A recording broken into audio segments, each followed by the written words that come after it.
Bonjour les Itata, bienvenue dans votre émission Coutez ça. Aujourd'hui, nous parlerons problèmes de peau, solutions et levée de fonds avec une association spécialisée dans les cosmétiques et dans les plantes médicinales, l'association Fontaine Island.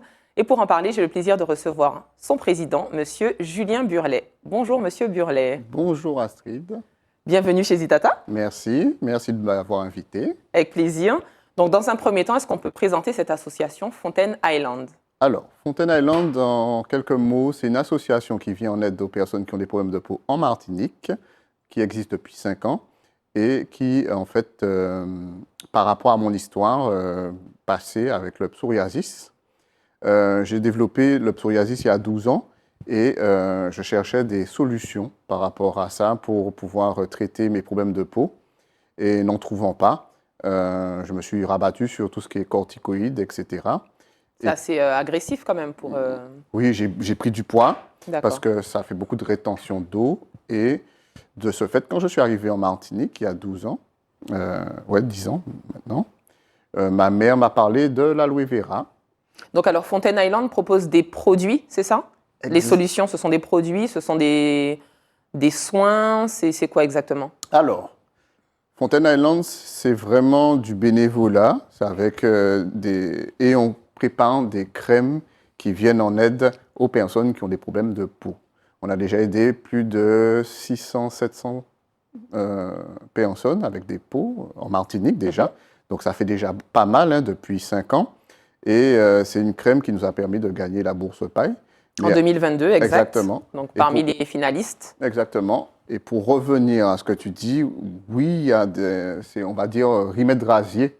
On va rester dessus parce qu'on utilise du cassia lata, de la tumo, du moringa et de l'aloe, comme je disais tout à l'heure. Donc c'est surtout des plantes médicinales. Exactement. Ok, qu'on transforme et puis très bénéfique pour nos peaux. Donc comment est venu ce projet? Donc c'est lié à un psoriasis que vous avez eu, c'est ça? Donc le psoriasis, on rappelle, c'est une maladie chronique qui n'est pas contagieuse, mais qui est auto-immune. Exactement. Alors, pour revenir encore à la petite histoire, j'étais sur Paris et un jour, j'ai décidé d'aller chez le dermato parce que j'avais des démangeaisons depuis un moment. Je me disais, ouais, ça me gênait au niveau du cuir chevelu. Et quand je suis arrivé chez le dermato, la dermato me dit, oui, c'est du psoriasis. Déjà, j'arrive même pas à prononcer le nom. Et que c'est une maladie incurable. Et ça s'est arrêté là, avec une ordonnance, et c'est tout. Il y a un traitement pour ça? C'était tout. C'était ce qu'on m'a donné. On m'a dit, voilà, c'est incurable. D'accord. Et moi, voilà, je ne comprenais pas ce qu'elle me disait. Donc, j'ai commencé à faire des recherches et à cheminer, entre guillemets, pour pouvoir comprendre cette maladie. Donc, ça se manifestait essentiellement sur le cuir chevelu ou c'était sur la peau, au début, sur c'était le comme visage? ça. Au début, c'était vraiment uniquement sur la zone de la tête. D'accord. Et après, ça s'est déclaré sur le front, les mains, les jambes, comment ça s'appelle, au niveau des oreilles, à l'intérieur, etc. Ça prenait tout le corps. Au bout d'un moment, c'était juste pas possible. Donc, c'est assez handicapant, j'imagine, au quotidien, dans les relations. Exactement.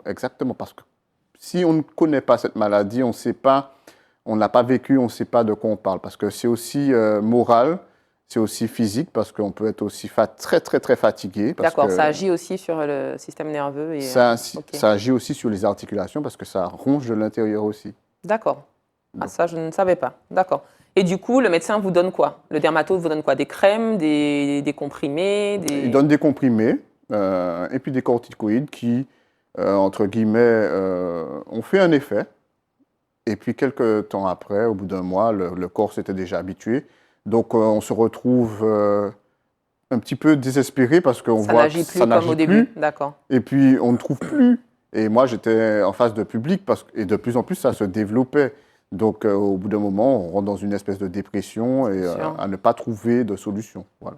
Très bien. Et du coup, comment on en arrive à la crème? Donc, il y a une crème qui a fait fureur qui s'appelait On Verra, c'est ça? Exactement. Donc, à base, alors, c'est pas que de l'aloe. Il y a des plantes médicinales comme le cassia lata, la tumo moringa. Mais comment on arrive à la création d'une crème à base d'aloe vera? D'où est venue l'aloe? Alors, ma maman, que j'estime beaucoup, m'a parlé longtemps de l'aloe, etc. Et bon, comme moi, ça ne m'intéressait pas forcément plus que ça. Elle me dit, ouais, teste, pas sur la peau, mange, puisqu'elle aussi, elle est très adepte de tout ce qui est De tout ce qui est naturel. nature. Donc, elle m'a dit de tester. Alors, pendant une semaine, j'ai testé, puis j'ai vu une petite amélioration. Et puis, j'avais vu que j'avais plus de démangeaison. Vous l'avez testé comment? En l'ingérant ou Et bien... puis, en passant sur le corps, Ok.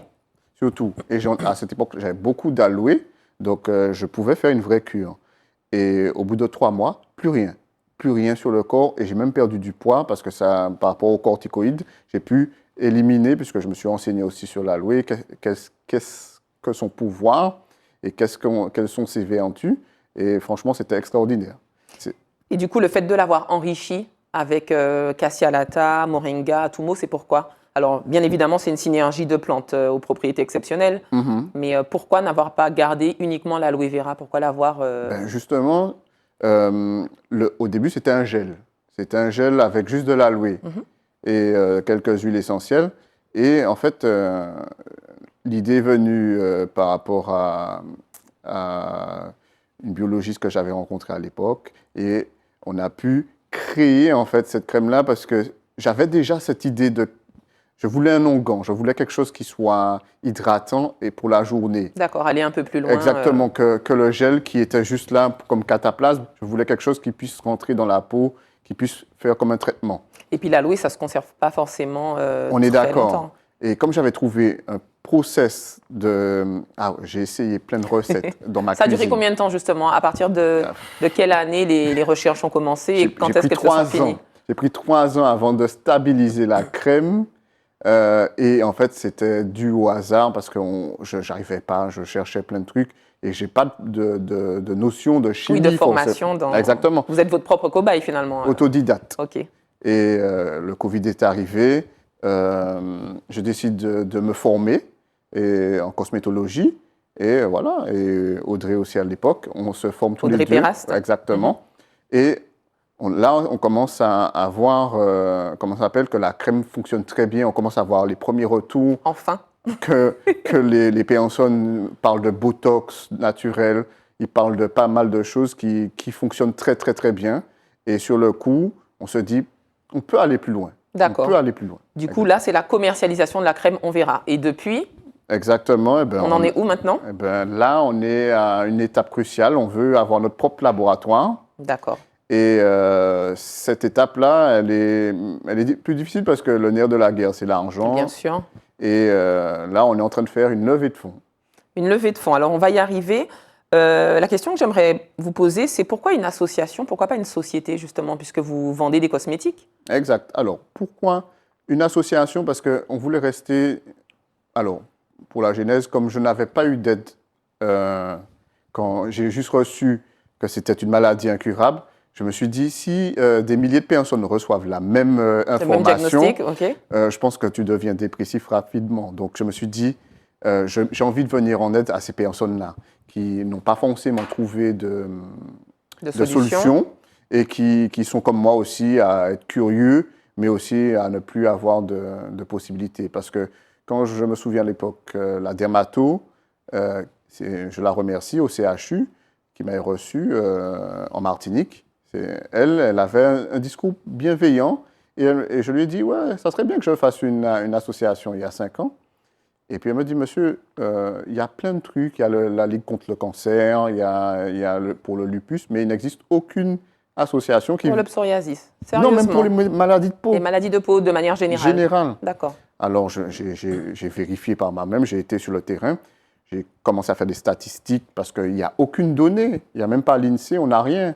En fait, pourtant, c'est une maladie qui est connue, le psoriasis, c'est pas nouveau. Oui, mais ça, c'est valable pour l'eczéma, c'est valable pour aussi toutes sortes le vitiligo. On n'a pas de données en Martinique sur ces maladies-là. Donc, on m'a dit, il y a un pôle carrément à construire. Et je me suis dit, ouais, bon, ça, je vais rester déjà avec ma petite association, on va grandir et puis on verra ce qu'on peut faire pour aider les autres aussi, parce que c'est vrai que j'ai rencontré pas mal de personnes sur la route qui sont en difficulté aussi. D'accord. Et depuis, c'est plusieurs crèmes vendues. Vous avez des bons retours clients. Exactement. Plusieurs points de vente aussi. Vous avez des points de vente où on peut retrouver les produits? Alors, la crème, on verra. Pour l'instant, on l'a fait vraiment artisanalement, c'est-à-dire de temps en temps.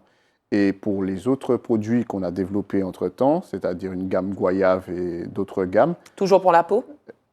cette fois-ci capillaire, c'est-à-dire aussi pour les cheveux et pour le corps, parce qu'on s'est dit autant avoir quelque chose. De toute façon, une fois qu'on commence dans la cosmétique, Voilà. et du coup, quelles sont les vertus pour les cheveux? C'est pour est-ce que c'est pour une maladie aussi liée à une perte de cheveux ou pas du tout? Alors, c'était pas. On est toujours dans le soin ou... On est toujours dans le soin, mais c'était pas anti surtout que la goyave était très mal connue du grand public et avec ses vertus nombreuses. Il y a quelques marques ici qui se sont lancées, mais juste là, beaucoup de personnes me disaient que je ne savais pas. Oui, les feuilles de goyave aussi également. Exactement, les gens utilisent beaucoup la décoction pour pouvoir passer dans leurs cheveux, etc. Et ce que j'ai remarqué, c'est qu'en fait, ça fait pousser les cheveux plus. C'est-à-dire que, et je me souviendrai toujours d'un petit témoignage d'une dame gentille qui me dit qu'elle avait acheté un beurre sur le marché, comme ça, j'ai fait pas mal de fois. Et elle me dit, ouais, vous savez, je vous ai cherché pendant 1 an. Parce que je me souviens, vous m'avez dit que le produit fonctionnait. Et elle a eu le Covid long. D'accord. Donc ses cheveux sont tombés. Ok. Et le seul truc qu'elle avait, c'était le beurre de goyave qui est passé dans ses cheveux. Et maintenant, ses cheveux sont très longs. Et elle a commencé à témoigner de partout que ça a sauvé sa vie, ça a changé son regard. Et elle m'a envoyé plein de personnes après ça. D'accord. Du coup, même les personnes atteintes d'alopécie peuvent, Exactement. peuvent avoir une amélioration. Tu vois, d'un produit qui était anodin, entre guillemets, mais bon, pour ses vertus aussi. Là, j'ai découvert que il y avait vraiment des personnes qui avaient vraiment besoin pour la calvitie, pour la perte des cheveux, etc. Et des mangeaisons, etc. Des mangeaisons, et ben ça a répondu à pas mal de critères. D'accord. Bon, je pense que ça va intéresser énormément de personnes. Où est-ce qu'ils peuvent trouver ces produits? Alors, notre distributeur, qui est Au Naturel. C'est un salon de coiffure? C'est 2 salons. 2 salons, ils se trouvent où? Alors, il y en a un à Place d'Armes et un autre à Rivière-Salée. D'accord. Donc là, on peut retrouver vos produits en vente libre. Ils font aussi des soins avec vos produits ou pas du tout? Alors, chaque cliente qui rentre, qui utilise la gamme goyave, repart avec la gamme goyave. D'accord. Ça veut dire que ça fonctionne très, très, très bien et j'ai de très bons retours clients. Et ce qui est bien, c'est que j'ai du cashback tout de suite. Oui, ça veut dire que les gens ils en font l'éloge. Donc, ça fait du bouche à oreille et les gens s'attellent à ça devient une marque un petit peu préférée. Voilà. Très bien. OK. Donc, alors, il y a eu la Bourse Paille et maintenant, vous êtes en lice pour Martinique 36 heures, c'est ça? Exactement. Qu'est-ce que c'est exactement? Martinique 36 heures, c'est un super projet instauré par monsieur professeur Aimé Charles Nicolas. Charles Nicolas, bien sûr. Que vous avez déjà reçu. Oui. Et qui a proposé à la population martiniquaise de voir comment ils auraient vu leur Martinique en 2036. D'accord. Et nous sommes arrivés avec notre projet d'éco-village, avec un éco-village qui serait autonome énergétiquement, en termes aussi financiers aussi, puisque grâce à la vente des produits, et aussi on aurait eu notre propre laboratoire pour faire les cosmétiques. D'accord. Et on avait besoin, à l'époque, c'était un rêve, on avait besoin de 10 hectares à peu près, plus un laboratoire, etc. Donc l'objectif, c'est de pouvoir produire en plus grand nombre tout ce que vous faites. Et puis développer la recherche, etc.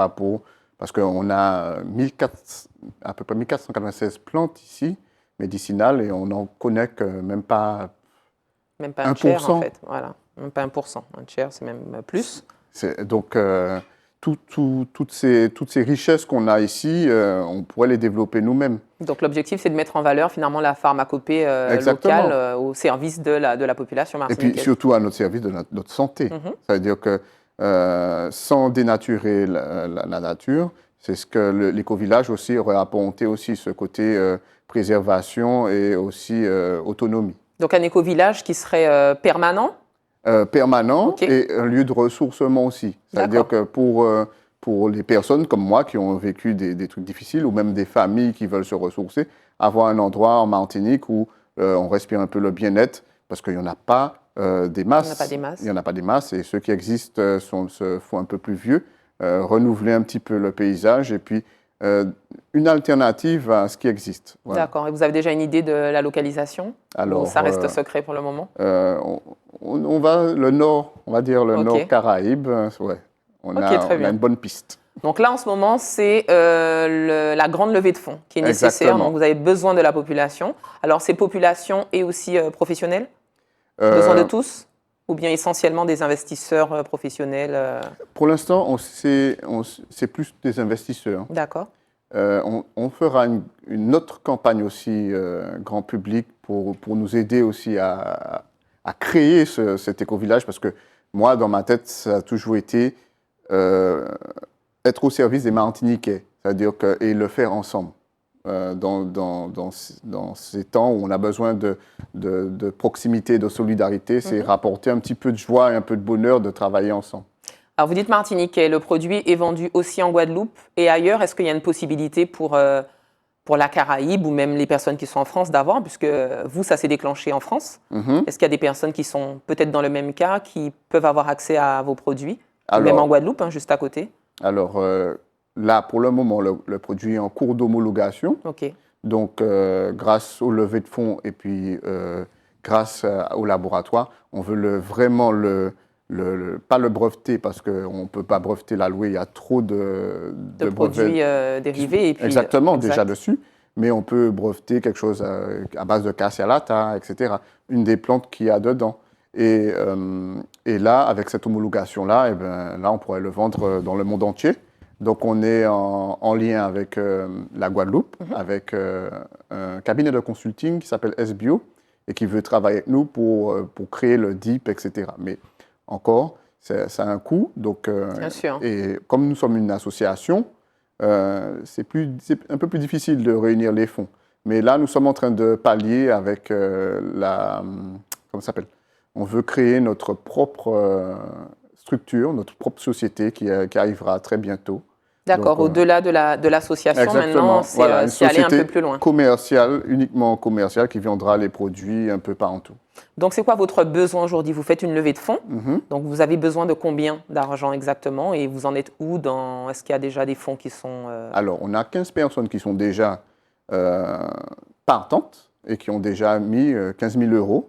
On est à la moitié, on a besoin de 30 000 euros pour pouvoir arrêter le prêt et aussi se positionner réellement pour faire une proposition d'achat. Donc 30 000 euros, c'est quelque chose qui peut être abordable, qui peut être atteignable facilement. Oui, on est à la moitié.